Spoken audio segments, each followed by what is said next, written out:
Ça,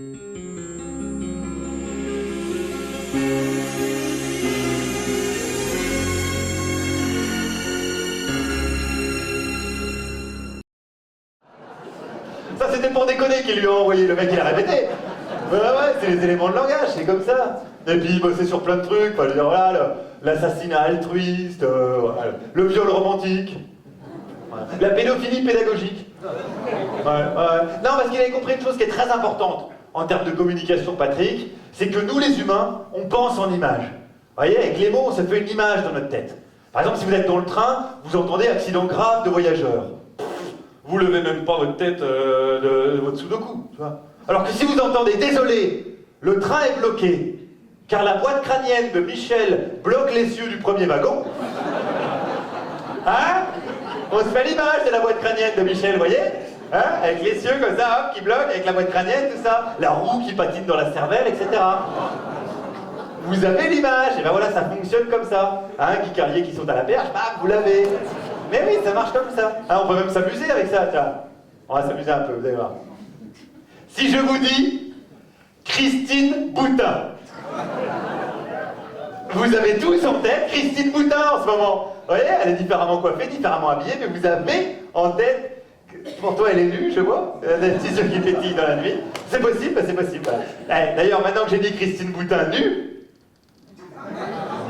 hein, vous l'avez tous en tête, Christine Boutin nue. Ben voilà, ça fonctionne comme ça. Et on peut même aller plus loin. Ça flippe un peu ou quoi, là? Ouais. Ne vous inquiétez pas, je suis un professionnel. Ah, ouais. On y va, que demande le peuple?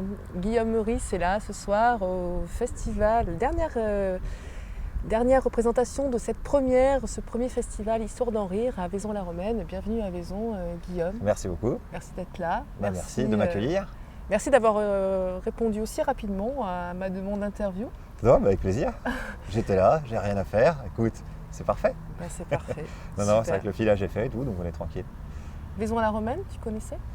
De réputation via la propension de la rivière à sortir de son lit régulièrement. Comme tout le monde. Mais non, j'étais jamais venu, non, je suis jamais passé. Je connais un peu le pont du Gard, j'ai des amis qui habitent par là-bas, mais on m'a fait comprendre que c'était quand même à quelques kilomètres d'ici. Oui. Donc non, à la Vaison-la-Romaine, j'étais jamais passé. Alors je ne sais pas si tu as le temps de faire un petit peu de tourisme, mais on a beaucoup de patrimoine ici à Vaison. J'ai vu un peu, ouais. J'ai pas eu le temps malheureusement de visiter, mais rien qu'en passant dans la ville, j'ai vu que c'était assez riche culturellement. Et ouais. En termes d'archéologie, ça doit être assez intéressant. Ouais.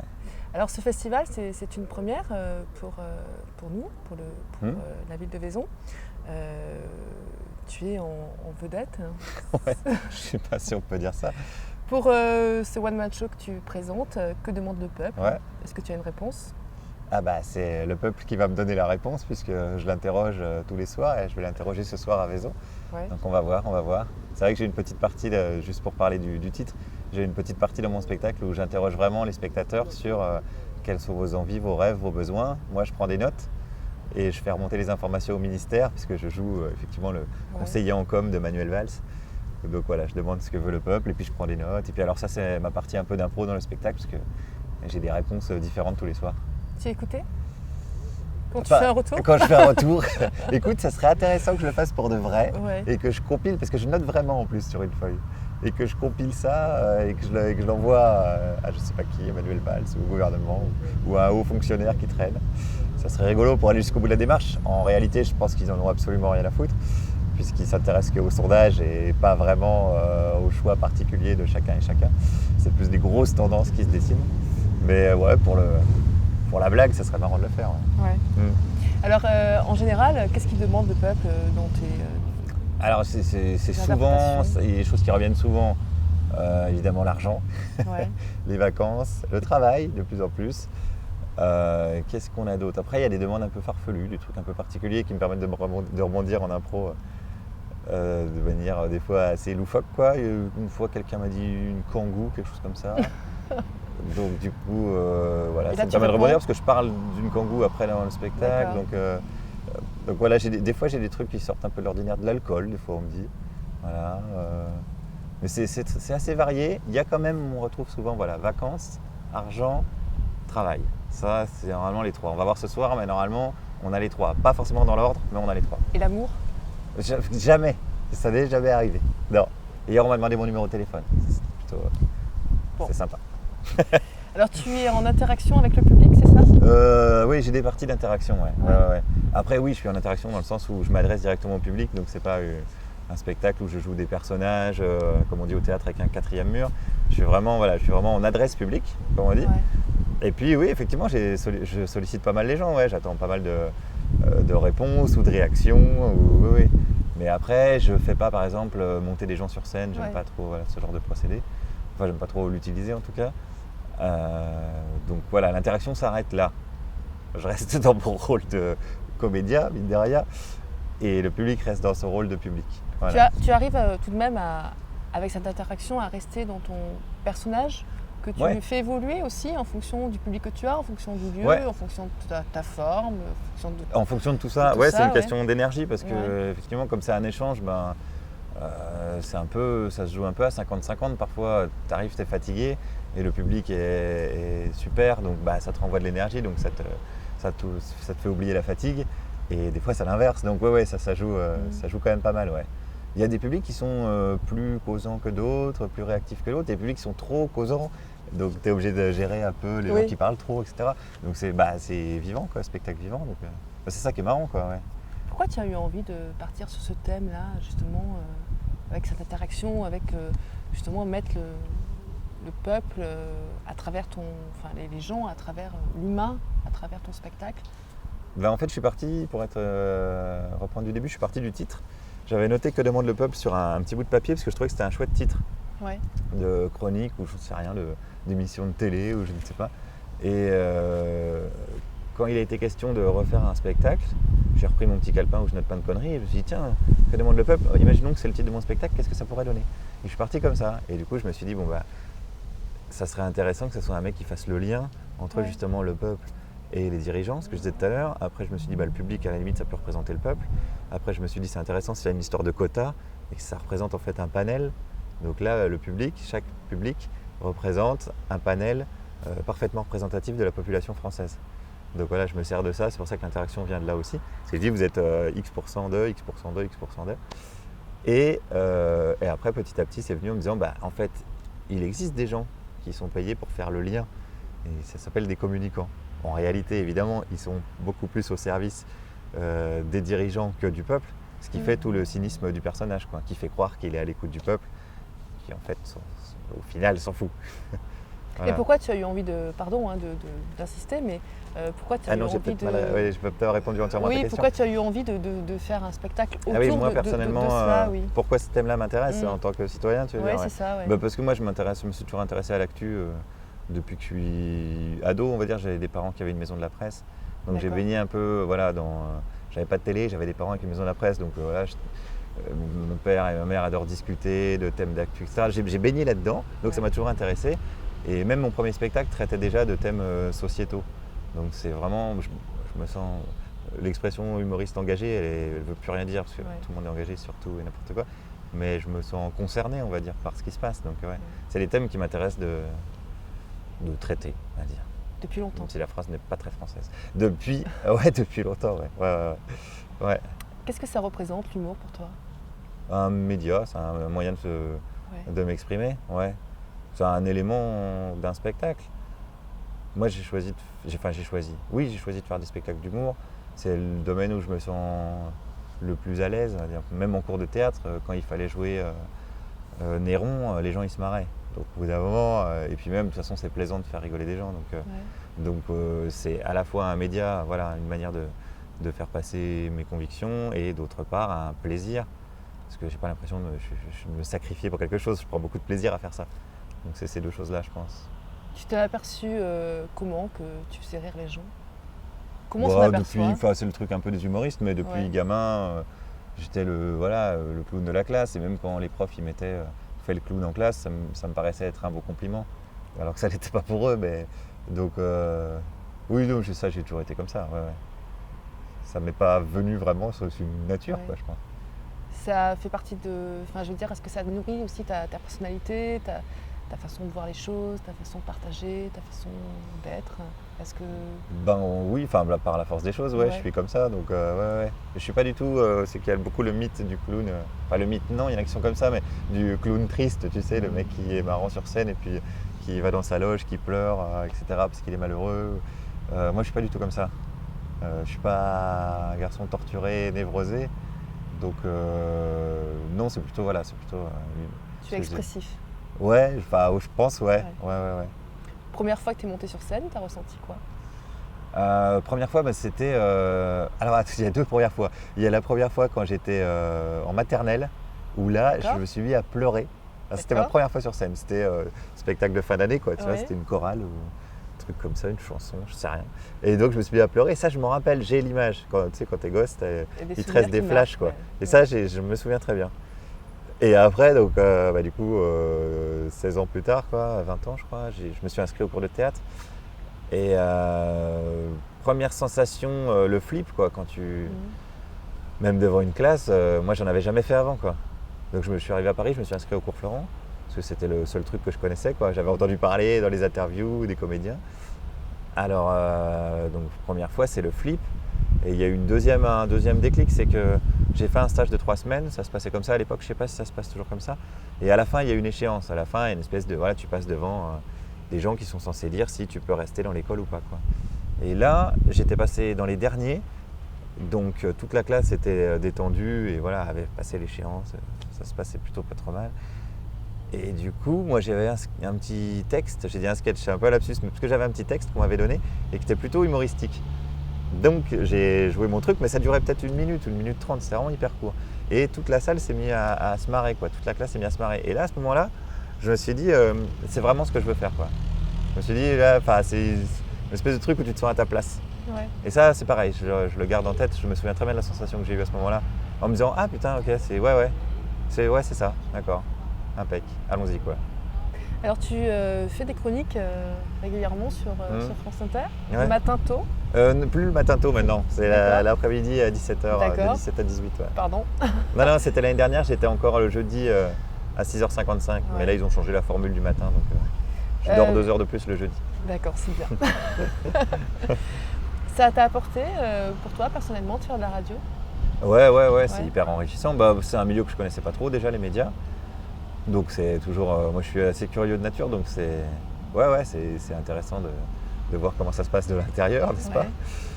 Et après, en tant que artiste, on va dire, entre guillemets, c'est le fait d'écrire souvent. C'est une mécanique en fait, l'écriture. Plus tu écris, plus tu vas avoir de facilité, entre guillemets encore, à écrire.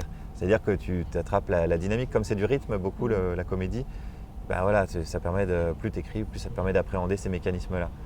Donc en fait, contrairement à ce qu'on pourrait penser, écrire tous les jours n'est pas forcément plus difficile que écrire 1 fois tous les 3 mois. Parce qu'une fois tous les 3 mois, faut retrouver l'élan, il faut retrouver... c'est même pas une question d'inspiration, c'est vraiment une question d'énergie, on va dire, quoi. Alors tu dis, tu écris 1 fois tous les 3 mois, tu as le temps, mais en fait tu penses pas 3 mois à ta chronique, donc tu vas t'y mettre 1 semaine avant, si ce n'est la veille, et puis en fait c'est comme si tu en écrivais 1 par jour, en fait. Donc voilà, ça m'a apporté ça aussi, cette régularité, cette discipline aussi. Voilà, t'es obligé, quoi. C'est-à-dire que là, je suis obligé. C'est-à-dire qu'à 17h35, on va dire, c'est la chronique de Guillaume Meurice. Et il faudrait mieux que j'ai un papier avec des trucs écrits dessus, tu vois. Donc, ça m'a beaucoup apporté. Et en plus, pour écrire le spectacle, du coup, écrire un spectacle, tu te retrouves face à un truc où tu te dis, bon, alors, j'ai rien. Et il faudrait que j'ai 1h30 de trucs marrants, pertinents, que j'ai envie de dire. Et que je vais défendre. Alors ça paraît un peu comme une espèce de montagne, quoi. Tu fais, comment je vais faire? Sauf que comme j'avais cette obligation, on va dire, à la radio d'écrire souvent, ça ne m'a pas paru aussi difficile que l'écriture du premier. Je me suis dit, oui, finalement, je suis capable d'écrire 1 chronique par jour, donc je vais être capable d'écrire un spectacle. Bon, j'ai pas dit que j'en avais pas chié, hein, mais en tout cas, j'avais moins d'appréhension quand j'ai commencé à l'écrire, oui, c'est sûr. Ouais. C'est long, 1h30? En écriture? Ouais, pour toi. Pour combler ce spectacle, c'est-à-dire qu'il faut beaucoup travailler, il faut beaucoup être inspiré aussi, il faut beaucoup écrire. J'avais écrit plus que ça, et puis après avec mon metteur en scène Francisco, on a coupé quand même énormément parce qu'il y a beaucoup de choses que quand tu écris en fait tu as peur de ne pas être compris, donc tu expliques beaucoup des choses. Donc au final, le metteur en scène, il est là pour te dire, mais en fait, on a déjà pigé, en fait. Les gens auront déjà pigé. Tu n'as pas besoin de rajouter 3 phrases après. C'est bon, on a pigé ton concept, on a pigé là où tu voulais en venir. Il y a des gens qui font des bêtises dans ton dos. Et donc ça sert à ça. Je préfère écrire plus et couper que d'être obligé de tirer à la ligne pour avoir le temps qu'il faut, quoi. Et donc est-ce que c'est long à écrire? C'est impossible à dire parce que j'ai écrit par petits bouts. Je sais que pour finaliser, je suis parti 15 jours chez mes parents à la campagne. Mais pour finaliser, j'avais déjà des textes dans tous les sens, des bouts de trucs. Et en commençant en répète, ma fin de spectacle, c'était le début avant. Donc c'est pour te dire que tout bouge, quoi. Ouais. Et tout bougera encore sûrement, tu vois. C'est une sculpture qui n'est jamais terminée, en fait. Mais tu fais beaucoup d'impro, je crois, aussi? Mais en fait, pas tant que ça. Non. J'ai des parties dans le spectacle où oui, par exemple, la partie où je demande aux gens, c'est de l'impro dans le sens où je rebondis sur ce qu'ils disent. Mais sinon, c'est écrit quand même. Ouais. Après, s'il se passe un truc dans la salle, j'aime bien rebondir dessus. Ouais. Et tu t'inspires comment? Bah là, surtout des thèmes de société, quoi. Tu vois, la publicité, la télévision, le rapport à la communication, la politique. C'est souvent ce qui me met en colère, on va dire. Ouais. C'est ma manière de. Qu'est-ce qui te met en colère? Bah là, par exemple, si on reprend ce thème-là, de la communication, c'est-à-dire moi je le vois même au niveau de mes chroniques, comme je fais des petits reportages que Charline appelle du comique d'investigation, mais je vois qu'on est dans un monde verrouillé par la communication. C'est-à-dire qu'entre les gens qui font vraiment des choses et les gens qui sont censés être informés de ce qui se passe, il y a des gens qui s'appellent des communicants qui vont faire un tampon et qui vont occulter une partie de la réalité pour n'en filtrer que ce que les décideurs et les gens les puissants, on va dire, veulent faire entendre au peuple. Voilà. J'aime pas trop le mot peuple non plus, mais on va aller vite, il est dans mon titre en plus. Donc ça, c'est un problème. C'est-à-dire qu'il y a même un changement de langage, c'est-à-dire que les mecs inventent des mots, ce qu'on appelle aussi la langue de bois, ou toutes ces choses-là, pour édulcorer la réalité, la vérité. Et ça, c'est un truc, ça devrait être interdit. La communication devrait être interdite. Non, bien sûr que non, j'exagère, mais c'est un problème, c'est même un problème important, quoi. Moi, je vais des fois à l'Assemblée interroger les députés. Et putain, ils font des phrases de 5 minutes, mais qui veulent rien dire. Il n'y a pas de sens. Il y a un sujet-verbe complément, des trucs, machin, tout ça. Nous sommes à l'écoute, évidemment. Les Français nous regardent, devoir de machin, droit de machin. Mais ça ne veut rien dire. En gros, qu'est-ce que tu vas faire? Tu vas voter, tu vas pas voter? Oui, nous verrons en temps voulu. Pour t'es noyé, il noie. Oui. Voilà. Donc moi, ce que j'essaie de faire dans les chroniques à France Inter, c'est de dire, attendez, parce qu'on va peut-être simplifier, là, parce qu'on ne pige rien en fait à ce que vous dites. Personne ne pige rien, on est au courant que ça ne veut rien dire, etc. Et du coup, dans mon spectacle, c'est un peu ça aussi qui ressort. Enfin voilà, ça fait partie des choses que je trouve aujourd'hui problématiques. Ouais. Mais ma réponse était beaucoup trop longue. Mais c'était bien. Intéressant. Tu nous as pas endormis, tu nous as pas noyés, ça a été clair. À part l'humour, qu'est-ce que tu aimes? Est-ce que tu as d'autres passions? Ou est-ce que tu es relativement entouré par tout ce qui fait rire? Quoique c'est quand même un bon médicament, on va dire. Ouais.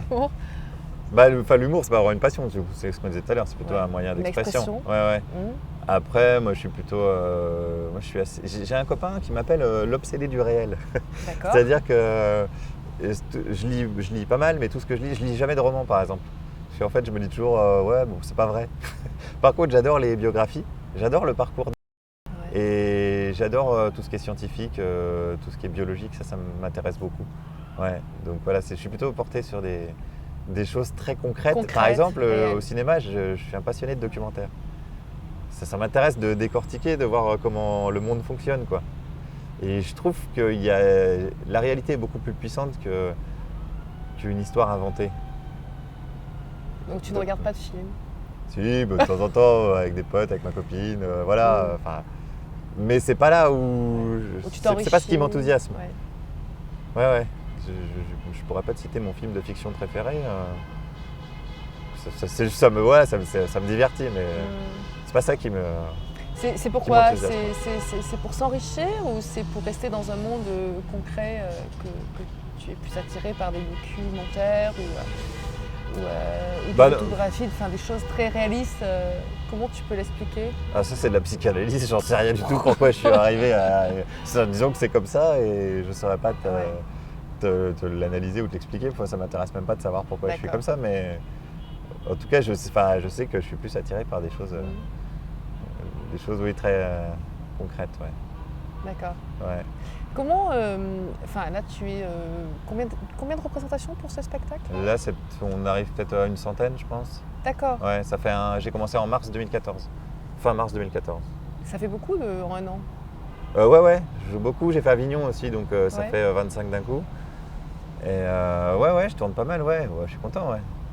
Bah ouais, ça fait voyager, découvrir des gens, discuter, rencontrer des gens, c'est bien. Ouais. Prochain spectacle, tu y penses ou... Pour l'instant, non. Non, je t'avoue, j'ai pas du tout le temps d'y penser. Donc non, mais enfin... Comment j'en aurais marre de... Voilà, comment tu le sais en fait, tu le sens quoi. Le dernier, j'en avais marre, je me dis qu'est-ce que je peux faire d'autre avec ce spectacle? J'avais fait le tour quoi. Ouais, tu le sais, tu dis bon bah faut passer à autre chose.